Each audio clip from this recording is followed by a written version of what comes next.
दोस्तों, हमारे हिंदू धर्म में कर्म की प्राधान्यता शुरू से ही रही है। गीता में भगवान श्री कृष्ण ने स्वयं एक नहीं बल्कि कई बार ये बात कही है कि जो जीव जैसा कर्म करता है उन्हें वैसा ही फल मिलता है।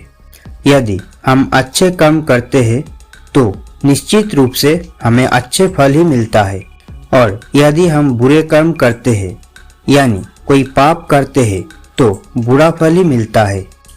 लेकिन यदि हम महाभारत ग्रंथ का अध्ययन करते हैं तो हम जान सकते हैं महाभारत में पितामह भीष्म एक ऐसा चरित्र है जिन्होंने पूरी निष्ठा से हस्तिनापुर की सेवा एवं रक्षा की थी। वो शायद ही किसी और ने की होगी, परंतु फिर भी उन्हें जो पीड़ा सहना पड़ा उससे तो आप भली भांति परिचित हो कि किस प्रकार से महाभारत युद्ध समाप्त होने के बाद उन्हें कई दिनों तक नुकीले बाणों की सैया पर सोना पड़ा था। अब प्रश्न यह है, आखिर उन्हें ही क्यों ये पीड़ा सहना पड़ा?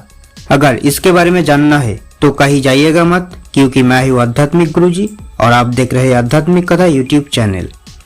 अगर आप इस चैनल पे नए हो तो इस चैनल को सब्सक्राइब करके हमारे साथ जुड़ा रहिए और साथ ही बेल बटन को प्रेस करके ऑल कर दीजिए ताकि अगले वीडियो की नोटिफिकेशन आपको सबसे पहले मिले।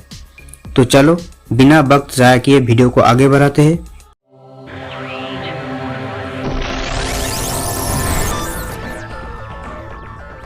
भीष्म पितामह 58 दिनों तक बाणों की सैया पर लेटा रहा। इस दौरान कई शैल्य चिकित्सकों को उनकी उपचार के लिए बुलाया गया, परंतु वो उन्हें मना कर देते हैं और उन्हें कहते हैं कि मुझे सूर्य की उत्तरायण होने की इंतजार है, बस तब मैं अपना प्राण त्याग दूंगा और तब तक ये बाणों की सैया ही मेरे चिता है।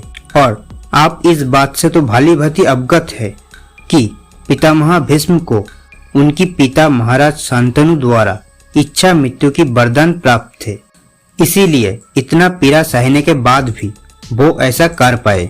हालांकि इस दौरान उनके सभी प्रियजन उन्हें अक्सर देखने आते थे, लेकिन उनके मन में जो प्रश्न था उसका उत्तर किसी के भी पास नहीं था।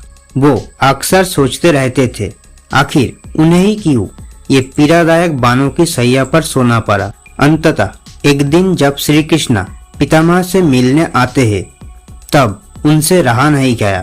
तब उनसे पूछा कि हे मधुसूदन, मुझे मेरे अब तक के 10 जन्मों के बात याद है जिनमें मैंने शायद ही कोई ऐसा पाप किया हो जिसके कारण मुझे इतनी पीड़ा सहना पड़ रहा है। फिर विधाता ने ये अपार पीड़ा सहने के लिए मुझे ही क्यों चुना? तत्पश्चात भगवान श्री कृष्ण ने कहा कि हे पितामह, आपको केवल अपने पिछले 10 जन्मों की बात याद है। मैं आपको आपकी पूर्व की जन्म और उनमें किए गए पाप भी बता सकता हूँ और इससे आपको आपकी प्रश्न की जवाब भी मिल जाएगा। श्री कृष्ण ने पितामह से कहते हैं कि ये बात आपकी 10 जन्मों की पूर्व की है, जब आप एक राजकुमार हुआ करते थे और एक दिन आप एक वन से जा रहे थे। तब आपके रास्ते में एक सांप आ गया था। तब आपने बिना कुछ सोचे समझे उसे अपने रास्ते से हटा दिया, परंतु दुर्भाग्यवश वो सांप एक कांटे की झाड़ में जा गिरा और वो जितना उस झाड़ियों में से निकलने की कोशिश करता उतना ज्यादा कांटा उसकी पीठ पर चुभ जाता। इस प्रकार ये सांप लगभग 18 दिनों तक इस कष्टदायक अवस्था में जीवित रहा और इस दौरान वो ईश्वर से यही प्रार्थना करता रहा कि जिस तरह से तड़प तड़प कर मैं मृत्यु को प्राप्त हो रहा हूँ, ठीक उसी प्रकार से उस राजकुमार को भी मृत्यु को प्राप्त होनी चाहिए। और अंततः एक दिन उसने अपने प्राण त्याग दिया। इसी वजह से ही पितामह, आप अपने उस जन्म की पाप को इस जन्म में भुगत रहे हैं। परंतु इतना सुनकर पितामह के मन में एक और नया प्रश्न जन्म ले लेता है। वो कहते हैं कि हे मुरलीधर, यदि ऐसा है तो फिर कैसे मैंने मेरे पिछले 10 जन्म बिना किसी कष्ट के बिताए? आखिर क्यों मेरे उस पाप की सजा अगले जन्म में नहीं मिले? ये सुन के श्री कृष्ण ने कहा कि आपने उन जन्मों में कोई ऐसा कार्य नहीं की हो जो पाप की श्रेणी में आती हो, इसीलिए आपको उन जन्मों में उस सांप की श्राप नहीं लगा था। ये सुनकर पितामह कहते हैं कि हे मुरलीधर, आखिर इस जन्म में मुझसे ऐसी कौन सी भूल हो गई जिसकी वजह से मुझे इतनी पुराने सांप को भुगतना पड़ रहा है। इसके उत्तर में श्रीहरि कहते हैं, हे पितामह, सत्य तो आपसे भी छुपा नहीं है। यदि आप फिर भी कह रहे हैं तो मैं बता देता हूँ कि इस जन्म में जब आपने हस्तिनापुर की रक्षा करने की प्रण लिया और साथ ही उसका पालन भी किया, परंतु आपने हस्तिनापुर की राजगद्दी पर बैठने वाला उस अधर्मी दुर्योधन का साथ दिया, बस यही से आपकी पहली पाप की शुरुआत हो गई थी।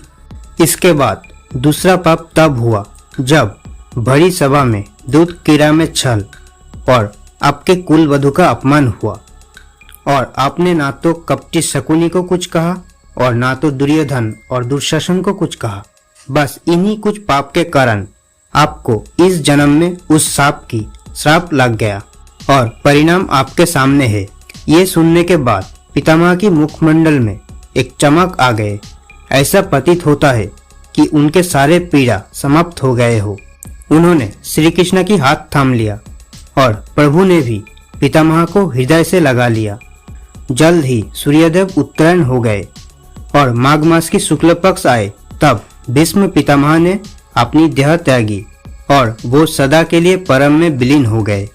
तो दोस्तों, ये थी आज की कहानी। उम्मीद करते हैं ये कहानी आप लोगों को, खास करके आपको बहुत पसंद आई होगी।